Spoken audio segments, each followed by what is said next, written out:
by Duke Energy for a very significant rate hike. I am the Reverend Steve Halstead, pastor at Community United Church of Christ here in Raleigh, and I represent the NC Interfaith Power and Light Group, which is a program of the North Carolina Council of Churches. With me today are representatives of other organizations who also have deep concerns surrounding Duke's proposal for consumer rate hikes. The NC Council of Churches declares, "As people of faith, we proclaim our belief that our world is God's creation, that God sees it as good, and that it is ours to protect and maintain. Yet today, air, water, pollution, loss of species and their habitat, and climate change are increasing at an alarming rate. God's creation is threatened by serious, complex, and interrelated problems that are a result of human behavior and specifically our energy use choices.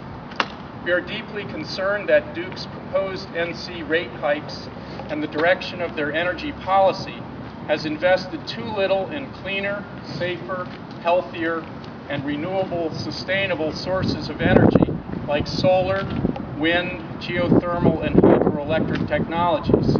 These sources, we believe, are the greatest hope for a future energy economy that will help us become more independent of outside or foreign sources and less dependent upon fossil fuels, which today are fueling climate changes at such a rapid pace as to become extremely dangerous to the health and well-being of us all and all life within God's creation. It is not sustainable and runs counter to God's hope for creation." At this time, I'd like to introduce John Runkle, who is going to speak to us now, representing NC Warren. My name is John Ruffolo. I'm an environmental attorney in Chapel Hill. I'm representing NC Warren, Greenpeace, and the Blue Ridge Environmental Defense League in the Integrated Resource Planning dockets. Earlier this week, we filed comments in the IRPs and also reports by NC Warren and Greenpeace looking at our energy futures. And I've distilled my notes down to 3 words: cleaner is cheaper, and that's really what it's all about. The present plans of the electric utilities are irresponsible. They're building more and more expensive and polluting power plants that we just can't afford. And we have to take responsible in our energy future. We can't allow the utilities to plan that for them. We have to be responsible for our economy, our health, our climate, and everything else. So thank you very much. Thank you, John. Rachelle. And now Rachelle Sparco will speak. Good morning, and thank you all for inviting me to speak here today.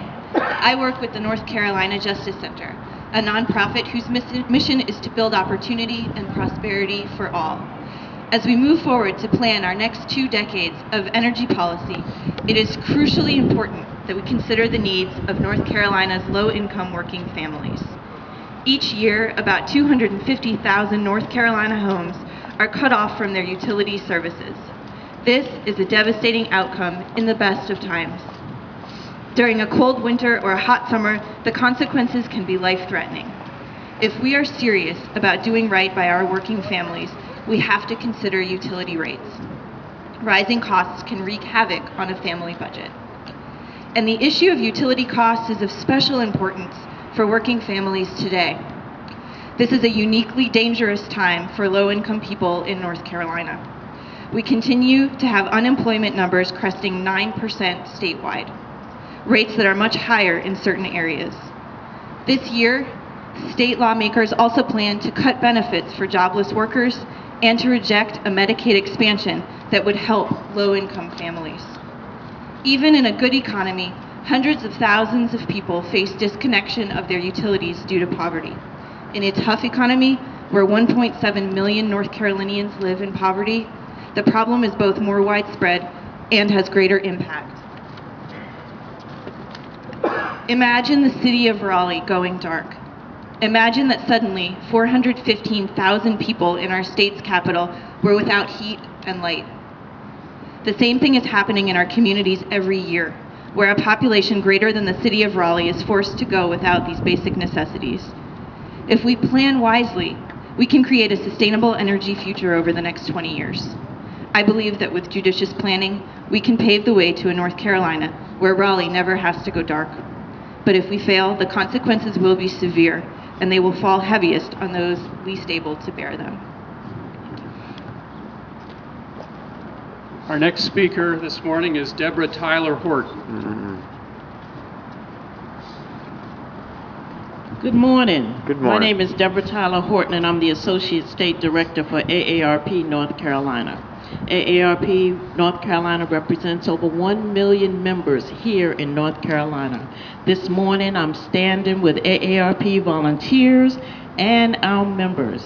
We may think $14 is not a lot, but it can affect our seniors when they're struggling to make ends meet, to just pay their hospital bills, medical bills. There's no increase in Social Security. They're just trying to make it.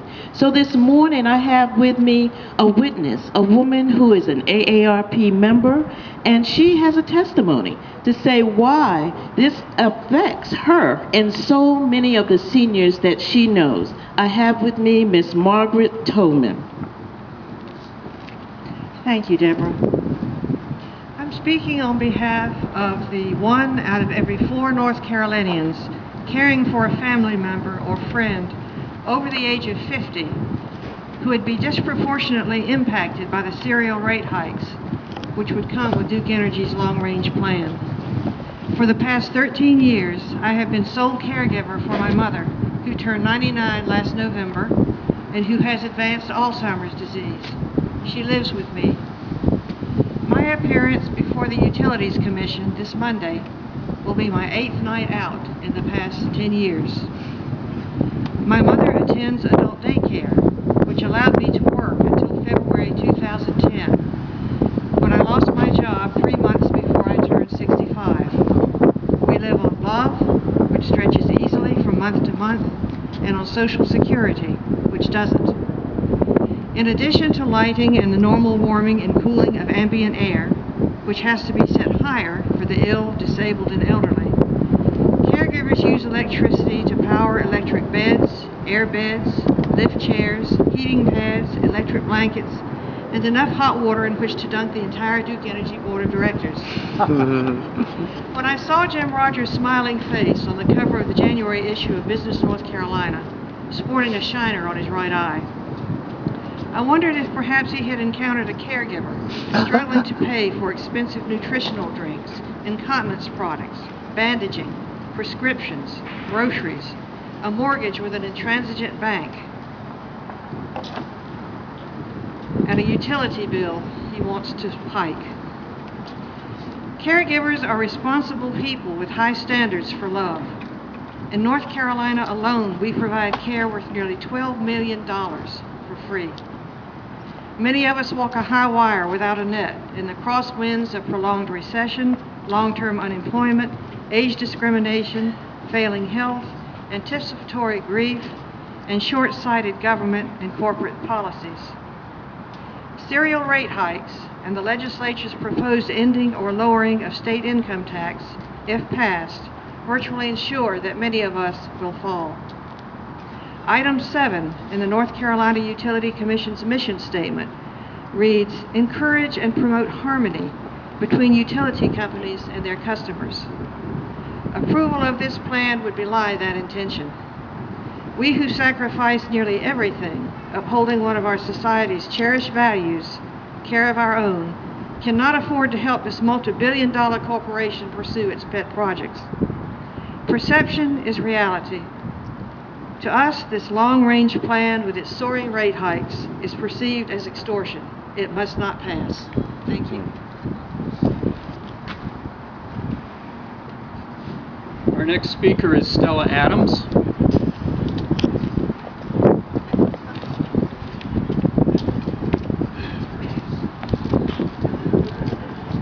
Good morning, everyone.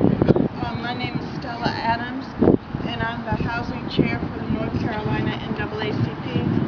And I stand here to say that the NAACP stands with its partners against this rate hike.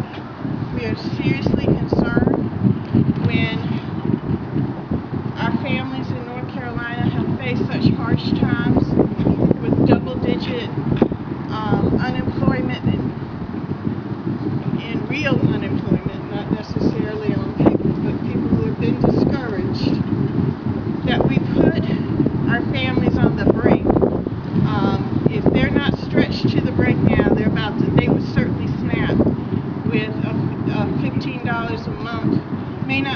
like a lot to you, but when you add it all up, it certainly is for our families. And we feel this is a disproportionate when we talk about the typical family, but we don't talk about what that burden is on the least of these.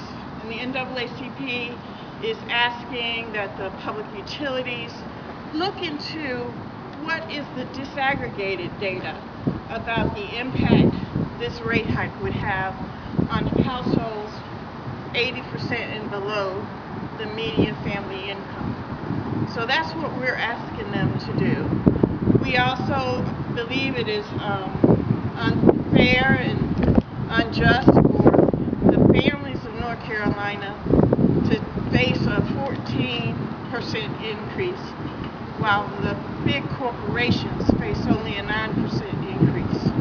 Who can really bear that burden? Who's better suited to bear that burden? Certainly not our families. Thank you. Thank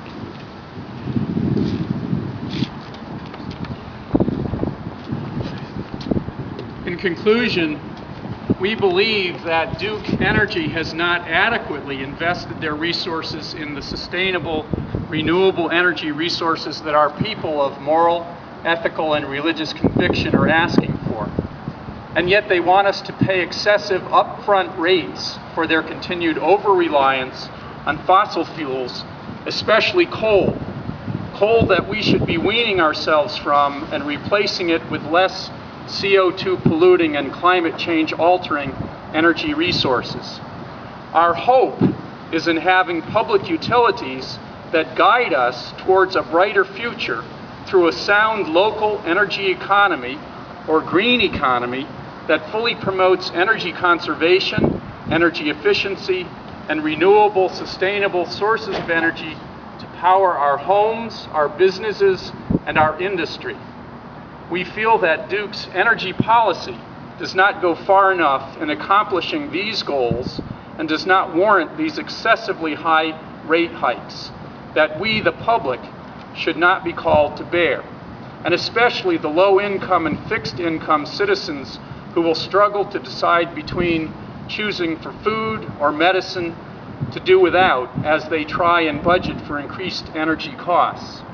The biblical prophets roundly condemn any society in which a few wallow in luxury while many others are ruined by poverty.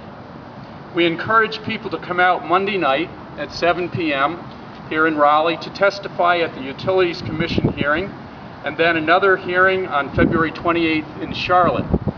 We thank you all for being here, and we'll answer questions as they arise.